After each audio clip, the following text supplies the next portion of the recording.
Hello students, good morning. सबसे पहले तो आप सभी लोगों को रक्षाबंधन की बहुत ढेर सारी शुभकामनाएं। और हम ये आशा करते हैं कि आप जहां भी होंगे बहुत खुश होंगे। आज हम लोग बात करेंगे थोड़ा सा आपके एग्ज़ाम से रिलेटेड, क्योंकि बहुत से स्टूडेंट का ये जो एग्ज़ाम है वो फर्स्ट टाइम है। तो उन लोगों के अंदर कहीं ना कहीं कुछ घबराहट बनी हुई है कि एग्ज़ाम हॉल का सिचुएशन क्या होगा, कैसे वहाँ पर बिहेवियर होगा, वहाँ के टीचर स्ट्रिक्ट होंगे।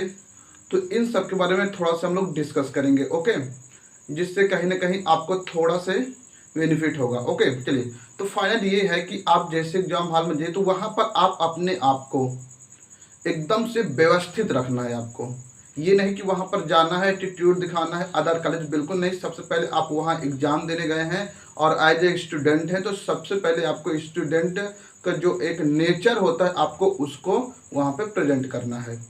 यदि ये चीज़ करते हैं तो हर एक टीचर वहाँ पर उपस्थित सभी आप लोगों को अच्छे से रिस्पेक्ट करेंगे और आपका जो रिक्वायरमेंट होगा वो पूरा करेंगे। ये चीज़ एडमिट कार्ड के नीचे आपका कुछ नोट दिया है, उसको आप लोगों को देख लेना है, पढ़ लेना है और उसी के अकॉर्डिंग ही आपको जो भी सामग्री ले जाना है उस चीज़ को आप ले जाइएगा।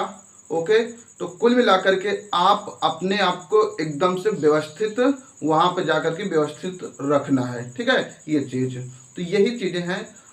तो फिलहाल वहाँ पर आपको किसी प्रकार का कोई फालतू काम नहीं करना है और वहाँ पर भी जो टीचर हैं वो टीचर ही हैं। ओके, और एक चीज़ जान लीजिए, आप उनको रिस्पेक्ट देंगे तो वो आपको रिस्पेक्ट देंगे और आपके सारी ज़रूरतों को पूरा भी करेंगे। सपोज दैट आप कोई चीज़ भूल जाते नहीं आपके पास, तो वो लोग अच्छे से प्रोवाइड करेंगे। लेकिन आप वहीं पर थोड़ा सा बदतमीजी कर जाएंगे, इधर उधर के काम कर जाएंगे, तो वो लोग बिल्कुल नहीं सुनेंगे। ओके, क्योंकि वो लोग की बात करें तो सभी लोग आपके हेल्प के लिए ही वहाँ होते हैं, क्योंकि आप लोग फीस देते हैं, एग्ज़ाम फीस पे करते हैं। तो वो जो एग्ज़ाम फीस होता है वो आपके हेल्प के लिए होता है। उसी आपके एग्ज़ाम फीस से कापी पेपर जो है सारा कुछ बनता है और जो टीचर रखे जाते हैं वो आपके ही पैसे के रखे जाते हैं। तो आपके ज़रूरतों के लिए ही वो टीचर होते हैं वहाँ, ठीक है।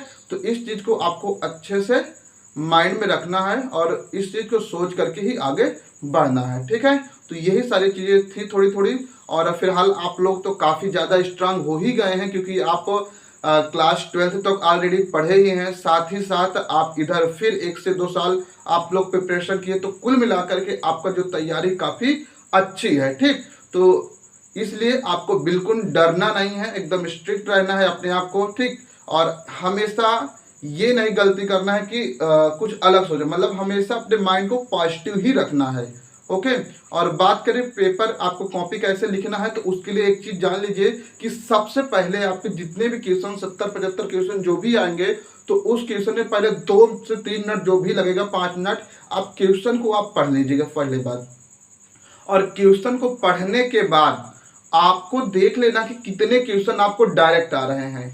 ये चीज अगर अराउंड 70 क्वेश्चन आते हैं, 75 क्वेश्चन आते हैं, अगर आपको 30-40 क्वेश्चन ऐसे हों जो डायरेक्ट देखकर आ गए हैं, तो इससे आपका जो कॉन्फिडेंस होगा वो बहुत अच्छे से बिल्डअप हो जाएगा। तो इसलिए सबसे पहले आपको पेपर जैसे ही मिले ओपन करने के लिए, वो जब तक वहां पर इंस्ट्रक्शन आपको ना दिया तब तक आपको पेपर बिल्कुल नहीं खोलना है, ठीक है। जो फर्स्ट डेट है उन लोगों को नॉलेज नहीं है, ठीक। और जो लोग और कहीं पर एग्जाम दे चुके हैं उनको पता है, ओके। तो वहां पर जितना भी वो लोग बोले तो उनके बातों को आपको फॉलो करना है, ओके। और आपको पेपर तभी खोलना है जब वहाँ के टीचर्स आपको बोलेंगे, ओके। ये चीज़, ठीक। तो फिलहाल यही करना है आपको। सबसे पहले पूरे क्वेश्चन को आपको देख लेना है, उसके बाद जितना क्वेश्चन आता है पेंसिल लिए रहना, पेंसिल से आपको क्या करना है, मार्क करते जाना कि इतने क्वेश्चन हमको आ रहे हैं, ठीक। और जो क्वेश्चन नहीं आएगा उसमें आप गोला कर लीजिएगा, ठीक। जो नहीं आता उसमें गोला, मतलब कि ये है कि सपोज दैट आपके पास लास्ट समय है और लास्ट समय में आपको काफी क्वेश्चन छूट रहा है, तो कम से कम आपको पता चल सके हाँ कौन हुआ है कौन छूटा हुआ, ठीक है। तो आप मार्क कर सकते हैं, जो नहीं हुआ उसमें गोला कर सकते हैं, ठीक है। तो इससे आपका माइंड तुरंत वहां पे पहुंच जाएगा, ठीक है। एक ही क्वेश्चन छूटा है। बात रही मैथ की, ओके।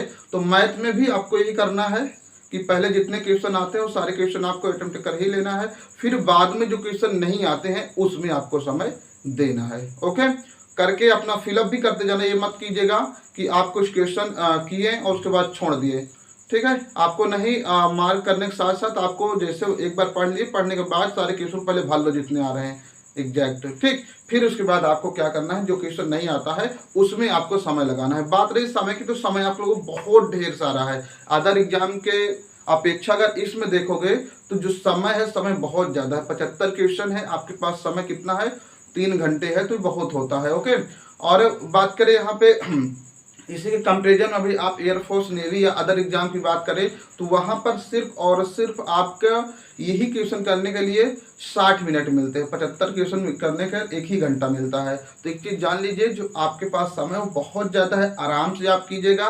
पहले आप उन क्वेश्चन को टच कर लीजिएगा जो आपको आ रहा है, फिर आपको उन क्वेश्चन को टच करना जो नहीं आ रहा है। ओके, और एक चीज़, अपने आप को जिस दिन जाना उससे पहले काफ़ी अच्छे से आपको सो लेना है। ये बिल्कुल गलती मत कीजिए कि नहीं अभी तक, ठीक है, जो हुआ सो हुआ। अब उसी दिन आप सोचे बस आज की रात ही में मैं सब कुछ पढ़ डालूंगा, बिल्कुल गलती मत करना। रीजन क्या होगा देखिए इसका, देखो जो माइंड होगा उतनी समय या उस रात जो आप पढ़े होंगे तो आप अच्छे से नींद भी नहीं ले पाएंगे। दूसरी बात क्या होगा, जो आप पढ़े होंगे बार बार आपके माइंड में वही क्वेश्चन घूमेगा, अदर कोई क्वेश्चन आपका माइंड नहीं सोच पाएगा। तो इसलिए आपको उस रात बिल्कुल नहीं पढ़ना है, प्रॉपर अच्छे से नींद लेना है, फिर उसके बाद खुशी खुशी आपको उठना है। ओके, और अपने एग्जाम हॉल में जाना है, ठीक है। तो ये चीज़ आप याद रखिए, बिल्कुल आप हैप्पी रहिए, एकदम खुश रहिए, एक्साइटेड रहिएगा। ओके, बिल्कुल आपको नर्वस होना ही नहीं है, ठीक। अपने आप को एकदम हैप्पी रखना है। यदि आप नर्वस हुए तो आपका माइंड वहीं पे डल हो जाएगा, तो ये बिल्कुल मत कीजिएगा। आप बिल्कुल एक्साइटेड रहिए, क्योंकि आप लोगों ने काफ़ी मेहनत किया है और उस मेहनत को लेकर के आपको खुश रहना चाहिए, ठीक। बिल्कुल नर्वस नहीं होना, तो एकदम खुशी खुशी आपको जाना है। और ये कॉन्फिडेंस होना चाहिए कि जो मेरा प्रिपरेशन हो बहुत अच्छा है अन्य लड़कों की अपेक्षा। क्यों? क्योंकि मैंने बहुत ही ज़्यादा अपना समय यहाँ पे लगाया है। ओके, तो ये सारी चीज़ें हैं, इनको आपको फॉलो करना है। एटलीस्ट आपको जो एग्जाम होगा, हम लोग कामना करते हैं कि बहुत अच्छा से अच्छा आप लोग सिक्योर करेंगे। ओके, तो इन सारी चीज़ें थी जो आपको बताना जरूरी था। ओके, तो फिलहाल हम लोग इस वीडियो को यहीं पे रखेंगे। ओके, तो फिलहाल आप लोग ध्यान रखिए, खुश रहिए, और एकदम से आज से ही आपको एकदम मान लेना कि नहीं मैं बहुत खुश हूँ, जो मेरा एग्जाम है बहुत अच्छे से जाएगा। ओके, क्योंकि मैंने मेहनत किया है। और आप वाकई में 10 से 12 साल आप ऑलरेडी कर चुके हैं 12th तक, उसके बाद फिर 1 साल किए, अच्छी संस्था से आप तैयारी किए, तो कुल मिला के ये सारी चीज़ें, तो इसलिए आपको एकदम से कॉन्फिडेंस रहना है, अपने आप को मोटिवेट रखना है, ठीक है। आज से ही आपकी जिम्मेदारी बनती है कि आज से ही आपको चार्ज रहना होगा। ओके, बिल्कुल आपको नर्वस नहीं होना, ठीक। बस बार बार रिमाइंड कर, यार मैंने कितना पढ़ा, इतना मेहनत किया, इतने में नहीं निकल, बिल्कुल नहीं होगा, ठीक है। बल्कि इससे जितना मेहनत की पर्याप्त है मुझे, ठीक, यही मुझे सिलेक्शन देगा। ओके, ठीक है। फिलहाल आप लोग ध्यान दीजिए और रक्षाबंधन एंजॉय कीजिए। बहुत ज़्यादा हम कहेंगे कि आप समय बिल्कुल मस्त बेस्ट कीजिएगा। आपको जो भी अभी टॉपिक है, अभी आज है कल है, आप पूरी तरह से रिवीजन कर सकते हैं, पूरा दिन कीजिएगा, लेकिन आपको नाइट में पूरी तरह से अच्छे से आपको सोना है, ठीक है। और अब अपने जो नोट्स आप शॉर्ट नोट्स बनाए, उसी नोट्स को आपको रिवीजन करते रहना है, फालतू काम बिल्कुल मत करना है। ओके, और लास्ट वाले रात को आपको अच्छे से सोना है, ठीक। तो चलिए फिलहाल आप लोग एक बार स्माइल कीजिए, फिर उसके बाद हम लोग चलते हैं, ठीक है। प्रयास करते हैं और ये आशा भी करते हैं कि आप लोग खुश हैं। ओके, और सभी लोग पहले आप मुस्कुराएंगे तब वीडियो को बंद करेंगे, ठीक है। ओके, चलिए।